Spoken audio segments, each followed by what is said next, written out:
अस्सलाम वालेकुम मेरे प्यारे दोस्तों, मैं आपका भरपूर स्वागत करती हूँ स्टडी धावक में। आज हम लोगों को बौद्ध धर्म का पार्ट 3 देखना है, जिसमें हम अदर चीजों को देखेंगे। कल 2 क्लासेस में हमने बौद्ध धर्म के जो बेसिक नियम है वो देख लिए थे। बौद्ध धर्म में सिद्धार्थ के जीवन के विषय में, यानी कि गौतम बुद्ध के जीवन के विषय में जाना, और पार्ट 2 में हमने उनकी शिक्षाओं और इम्पोर्टेंट जो भी 10 शील है उनके बारे में जाना है। आज हम लोग देखने वाले हैं बौद्ध धर्म के सिद्धांत। यहाँ से भी बहुत बार क्वेश्चंस बनते हैं, तो आपको इनको अच्छे से देखना है और पुरानी चीजों को भी रिवाइज करते जाना है। तो बौद्ध धर्म के कौन कौन से सिद्धांत थे, पहले उन्हें देखते हैं। तो हेडिंग डालिएगा कि बौद्ध धर्म के सिद्धांत। बौद्ध धर्म में बेसिकली 4 सिद्धांत बहुत ज्यादा इंपॉर्टेंट है, जिसके बारे में बौद्ध धर्म में बताया गया है। तो प्रिंसिपल्स क्या है बौद्ध धर्म का? पहला सिद्धांत है, मतलब सिद्धांत का मतलब अगर आप यहाँ समझे तो सिद्धांत इसमें कुछ सत्य के बारे में बताया गया। यानी कि सिद्धांत ये बनाए गए हैं कि जो जीवन के 4 इंपॉर्टेंट सत्य है उसी को सिद्धांत का रूप दिया गया है, ये सिद्धांत का नाम दिया गया। यानी कि जीवन में ऐसे कौन से 4 सच्चाई है जिसको कभी भी इंसान भुला नहीं सकता और किसी को भी और इसको नेग्लेक्ट नहीं कर सकता है, तो उसी को एज अ प्रिंसिपल बौद्ध धर्म में यूज किया गया है। तो पहला सिद्धांत है दुख। दुख का मतलब है, इसमें बताया गया कि आखिर दुख क्या है। तो दुख की पूरी एक डेफिनेशन इसमें बताई गई है।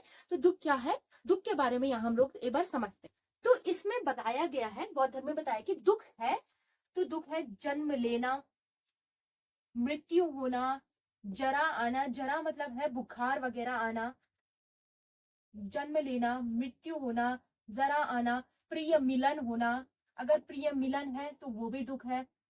प्रिय अप्रिय सॉरी प्रिय मिलन नहीं, अप्रिय मिलन, अप्रिय मिलन, प्रिय वियोग,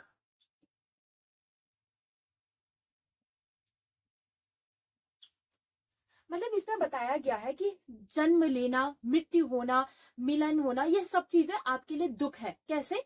जन्म लेना, अगर मनुष्य जीवन में जन्म ले रहा है तो उसके जीवन में भी दुख है, क्योंकि जन्म लेने के बाद उसके जीवन की जो लाइफ स्टाइल है वो शुरू होगी और अपने पूरे जीवन में वो अलग अलग चीजों से गुजरेगा। तो उसके जीवन में जो भी प्रॉब्लम्स आएगी एक तरीके से उसका दुख का कारण बनेगी। मैंने आपको दुख के कारण कल बताए भी थे। तो जन्म लेना भी इस संसार में दुख है, क्योंकि जन्म लेने के बाद मनुष्य को इन संसार में अपने कर्तव्य के अनुसार कार्य करना पड़ता है। अगर वो अपने कर्तव्य के अनुसार काम नहीं कर पाता है तो उसके जीवन में दुख आते रहते हैं।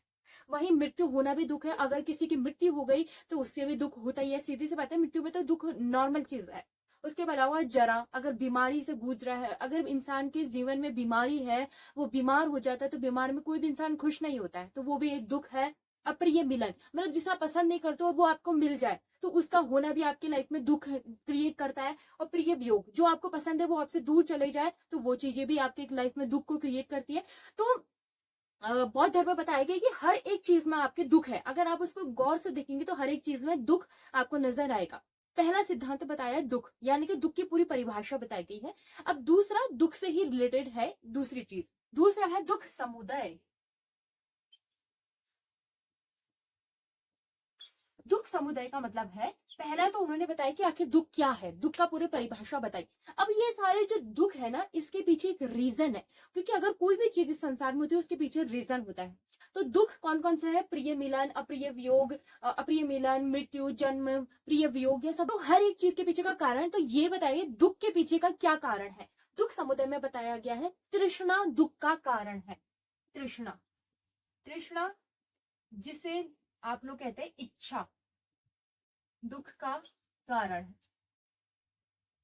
सीधी सी बात है, अगर आपके मन में इच्छा है तो वो ही आपके मेन है रीजन दुख के होने का। फॉर एग्जाम्पल समझते हैं, तृष्णा जन्म एक दुख का कारण है। एक तो मैंने आपको बताया तृष्णा ये है कि आप लोग चाहते हैं कि आपका बेटा हो, ये आपकी इच्छा है, बट बेटी हो जाती है, तो जो जिस चीज की इच्छा रखी उसके खिलाफ काम हो गया तो अब आपके जीवन में दुख आया। आपने उम्मीद लगाई थी कि बेटा हो, बट हो गई बेटी, तो ये आपके लिए तृष्णा दुख का कारण हुआ। मृत्यु, आप चाहते थे कि जो आपकी लाइफ में है या जिसकी भी मृत्यु हुई है उसकी मृत्यु अभी ना हो, उसके साथ आपने बहुत सी प्लानिंग की थी और मृत्यु हो गई, तो तृष्णा मतलब आपने इच्छाएं जगाई थी बट वो इच्छा पूरी नहीं हो पाई। जरा, आप चाहते हो कि हाँ आप हमेशा हैप्पी रहो, हेल्दी रहो, बट ऐसा नहीं हो पाता है, तृष्णा, और उसके वजह से फिर दुख होता है। अप्रिय मिलन, आप चाहते हो कि जिस इंसान से मैं नफरत करता हूँ कभी मुझे मिले ही ना, आपने ये इच्छा जताई है बट वो ही मिल जाता है, फिर से दुख। आप जिसे जो प्रिय है आप चाहते हो कि कभी दूर ही ना जाए बट वो दूर चल जाता है, फिर से दुख। तो हर चीज के पीछे का रीजन क्या है? तृष्णा। आपके मन में जितनी इच्छाएं होंगी, जितनी मोह माया होगी है कि मुझे ये भी चीज मिल जाए, मैं एक दिन में अमीर बन जाऊं, मैं एक दिन में होशियार हो जाऊं, मतलब आप जितनी इच्छाएं अपने मन में क्रिएट करेंगे और वो आपकी क्षमता के अनुसार अगर नहीं हो पाई तो हमेशा आपकी लाइफ में दुख बना रहेगा। तो सबसे मेन रीजन क्या है दुख का? इच्छा, तृष्णा। तो इसलिए इसमें यह बताया गया है कि आपको कभी भी मोह माया तृष्णा नहीं होनी चाहिए। अब ऐसा नहीं है कि बिल्कुल ही इच्छाओं को खत्म कर देना है, क्योंकि अगर इच्छा ही नहीं होगी तो कुछ काम भी नहीं किया जाएगा, वो तो फिर जीवन बिल्कुल सच में साधु संत वाला ही हो जाएगा। इन्होंने जो चीज बताई है ना, वो एक्चुअल में यही बताई कि आपको जीवन साधु संत के अनुसार ही जीना है। ये उस टाइम पर के लिए ठीक माना जा सकता है, लेकिन वर्तमान समाज में इसको ज्यादा ठीक नहीं माना जा सकता है, क्योंकि हर कोई साधु संत बनकर नहीं जीवन बिता सकता है, क्योंकि हर एक की अपनी लाइफ है और लाइफ में इंसान को बहुत कुछ करना होता है। जब उसने इच्छा शक्ति अपने मन में बनाई होगी तब जाके वो उस राह में कुछ ना कुछ करेगा। हाँ, इससे हम इतना जरूर सीखते हैं कि बहुत अधिक इच्छा नहीं होनी चाहिए, और खासकर उन चीजों की इच्छा नहीं होनी चाहिए जो चीज आपके हाथ में है ही नहीं।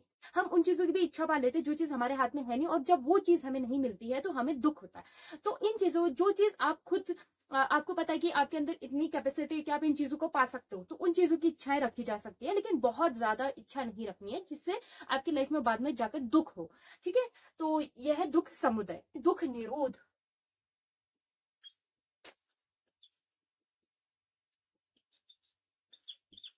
पहले मैं दुख बता दिया क्या है रीजन, दूसरे में बताया सॉरी पहले बताया कि दुख क्या है, दूसरे में बताया उसके पीछे रीजन क्या, तीसरे में बताया गया है दुख को कैसे खत्म करना है।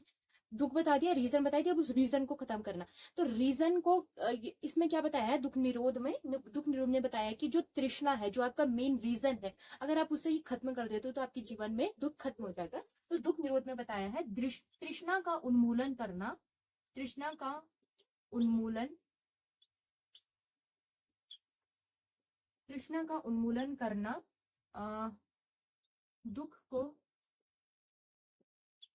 समाप्त करने की कुंजी है। यानी कि अगर आप अपने जीवन से तृष्णा को ही समाप्त कर दे तो आपके जीवन में दुख आएगा नहीं, आपके जीवन में दुख समाप्त हो जाएगा। मतलब जो भी चीज की आपके अंदर इच्छाएं हैं, अगर आप उन इच्छाओं को खत्म कर दे तो आपके जीवन में दुख खत्म हो जाएगा। बट ये नहीं है कि आपको पूरी ही इच्छाएं खत्म कर देनी है। ठीक है, लास्ट है दुख गामिनी प्रतिपदा। दुख गामिनी प्रतिपदा।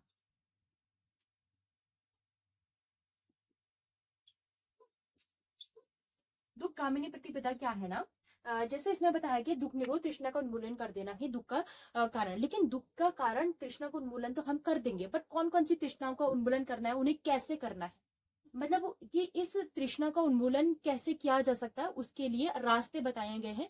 इसमें कह तो दिया कि इच्छाओं को खत्म कर दो, लेकिन कैसे करना है अब वो भी बताया गया कि आप कैसे अपनी इच्छाओं को खत्म कर सकते हैं। तो वह दुख गामिनी प्रतिपदा, इसमें अष्टांगिक मार्ग बताए हैं, मतलब 8 ऐसे रास्ते बताए गए हैं जिसके माध्यम से आप अपनी तृष्णा को खत्म करके अपने जीवन में दुख को कम कर सकते हैं। तो वो क्या है? अष्टांगिक मार्ग। अष्टांगिक मार्ग दुख निरोध गामिनी प्रतिपदा है। दुख निरोध गामिनी प्रतिपदा है। यानी कि अष्टांगिक मार्ग के माध्यम से आप अपने जीवन में दुख को खत्म कर सकते हैं। वो अष्टांगिक मार्ग क्या है मैं अभी बताऊंगी। तो पहला समझ गए, पहला बताया आखिर दुख है क्या, फिर बताया कि दुख के पीछे का रीजन क्या है, और फिर बताया गया कि अगर रीजन ही खत्म कर दे तो दुख खत्म हो जाएगा। लेकिन रीजन कैसे खत्म करना है वो बताया चौथे में, यानी कि 8 मार्ग बताए जिसके माध्यम से आप अपने उस दुख के रीजन को खत्म कर सकते हैं। तो फटाफट इसका स्क्रीनशॉट लीजिए, जिसने लिख लिया गुड, जो नहीं लिख पाए जल्दी स्क्रीनशॉट लीजिए, फिर मैं आपको वो 8 मार्ग बताती हूँ।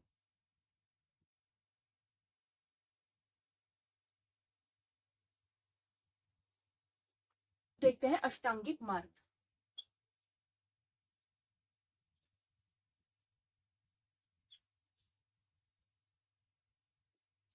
पहला है सम्यक दृष्टि। ये सब दुख को कम करने के पीछे के सॉरी दुख को कम करने के लिए आपको बताए गए हैं रास्ते। तो पहला क्या है? सम्यक दृष्टि। सम्यक दृष्टि का मतलब है कि आपको उचित दृष्टि रखनी है। उचित दृष्टि का मतलब है कि अपने आंखों से देखने वाली दृष्टि नहीं, अपने आंतरिक मन की भी जो दृष्टि है उसको भी उचित रखना है। यानी कि किसी भी चीज के प्रति अपने मन में मोह माया को नहीं जगाना है। जब हमारी आंखें कुछ अच्छी चीजों को देखती है तो हमारे मन में ही उसकी लालसा जगती ना कि काश कि हमारे पास हो। जैसे फॉर एग्जाम्पल, अगर आपको कोई चीज बहुत ज्यादा पसंद है, यानी कि आपको खान पान चीजें बहुत पसंद है, आपने आंखों ने कहीं पर देखा कि ये चीजें बन रही है, आपके मन में वो इच्छा जगी, बट आपके पास पैसा नहीं है, तो आपको दुख होगा।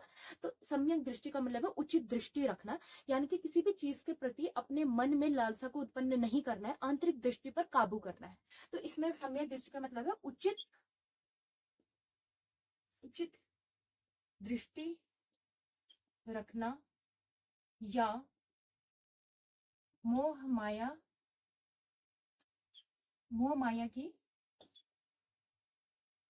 दृष्टि से दूर रहना। ठीक है, मोह माया की भी एक दृष्टि होती है ना, तो वो नहीं रखनी है हमें अपने मन में। हमारे मन में कोई भी चीज हो कि कुछ भी हम देख लें, हमारे मन में उसके प्रति मोह माया उत्पन्न नहीं होनी चाहिए। ये पहला ज्ञान है। और ये ज्ञान, जैसे कि मैंने आपको बताया था, हर किसी को सीखना ही चाहिए ना, ये सोचकर नहीं कि ये हमारा धर्म है या नहीं है, क्योंकि हर धर्म यही बात बताते हैं, तो इसको सीखना चाहिए आपको। ठीक है, पहला सम्यक दृष्टि। सेकंड है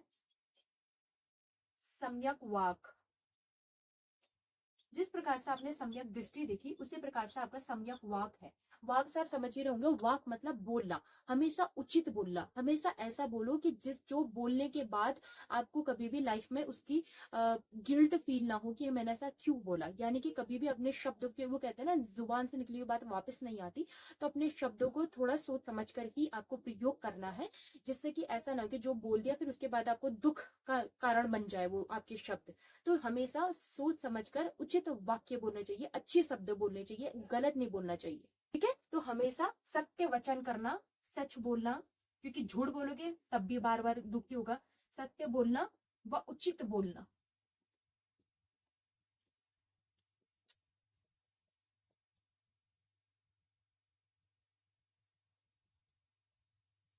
तीसरा है सम्यक संकल्प।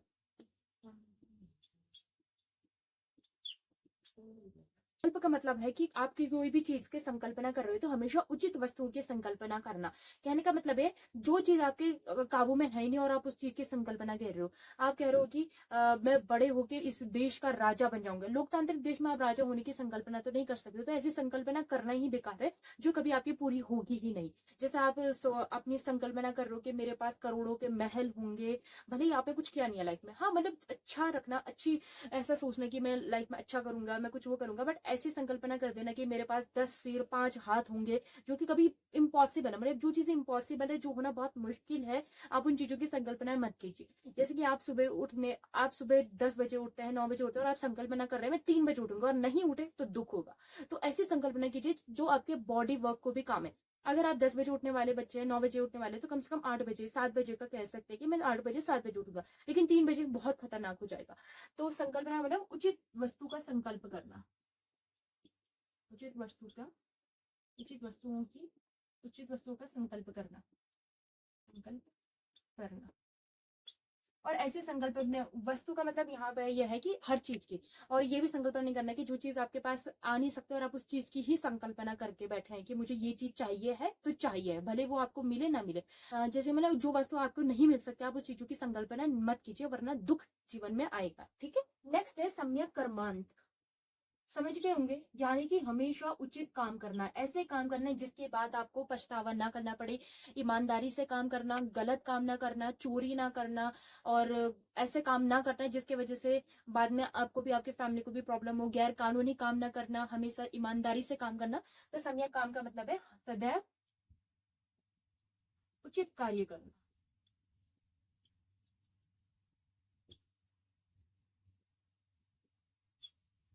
सम्यक आजीविका।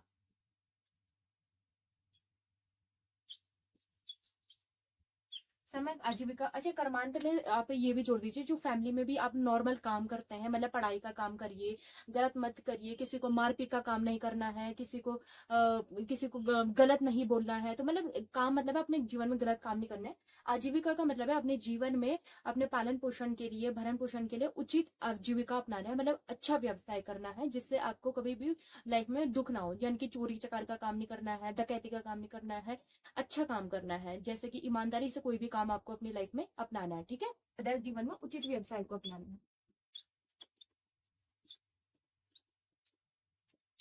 नेक्स्ट आप फटाफट इसे लिखिए, स्क्रीनशॉट लीजिए, फिर मैं मिटाती हूँ। सम्यक व्यायाम, यानी कि जीवन में अच्छा व्यायाम करिए। व्यायाम का मतलब है अपनी आंतरिक शांति के लिए काम कीजिए, उचित कार्य कीजिए, जिससे आपकी लाइफ में आपकी जो वर्क लाइफ है, आपकी हेल्थ है, वो अच्छी हो सके। तो उचित व्यायाम करना, इसे उद्यम भी कहते हैं, उचित व्यायाम या उद्यम करना। फिर है सम्यक स्मरण।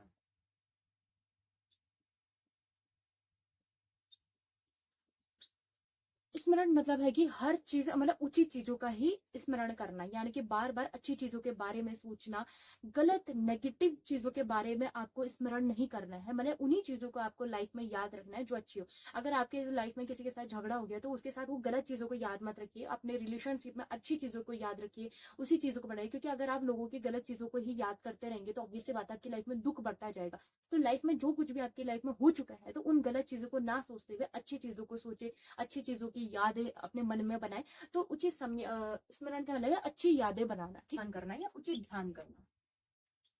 उचित वस्तु,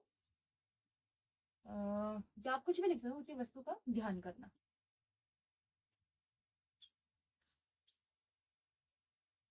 लास्ट है सम्यक समाधि।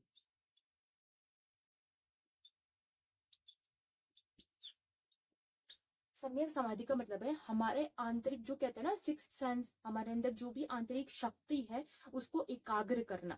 कहने का मतलब है हमारा लक्ष्य अगर एक चीज में केंद्रित है तो अपने अंदर की जो शक्तियां उनको इतना एकाग्र कीजिए कि हमारे लक्ष्य में ही पूरी तरह फोकस हो, हमारा मन इधर उधर ना भटके। तो इसके लिए क्या है, अपने आंतरिक चित्त को एकाग्र करना। तो लिखिएगा आंतरिक चित्त को एकाग्र करना।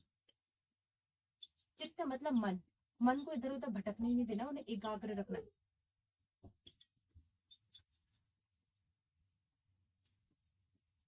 यानी कि किसी भी चीज से डिस्ट्रैक्ट नहीं होना, अपने लाइफ से डिस्ट्रैक्शन को पूरी तरीके से दूर करना। और ये तो खासकर जो ये तो खासकर हर स्टूडेंट लाइफ के लिए आज बहुत इंपॉर्टेंट हो गया, क्योंकि जब फोन जैसे डिस्ट्रैक्शन वाली चीजें हमारी लाइफ में आ चुकी है तो हम बहुत डिस्ट्रैक्ट होते हैं। तो ये चीजें हमें ये सिखाती है कि इन चीजों से डिस्ट्रैक्ट ना होकर जो आपको अपनी लाइफ में काम करना है पूरी तरीके से उसके लिए अपने मन को एकाग्र करना है, इधर उधर अपने लाइफ को भटकाना नहीं है, अपने आप को नहीं भटकाना। तो ये कंप्लीट होते हैं आपके अष्टांगिक मार्ग और आपके इंपॉर्टेंट सिद्धांत। अब कल हम लोग देखेंगे इनके इंपॉर्टेंट त्रिपिटक और संघ। ठीक है, आज की क्लास कैसी लगी जरूर बताना, लाइक शेयर कमेंट जरूर करना, और हाँ इस क्लास को ज्यादा से ज्यादा शेयर करके सब्सक्राइब भी जरूर कर देना। मिलते हैं नेक्स्ट क्लास में। अल्लाह हाफिज।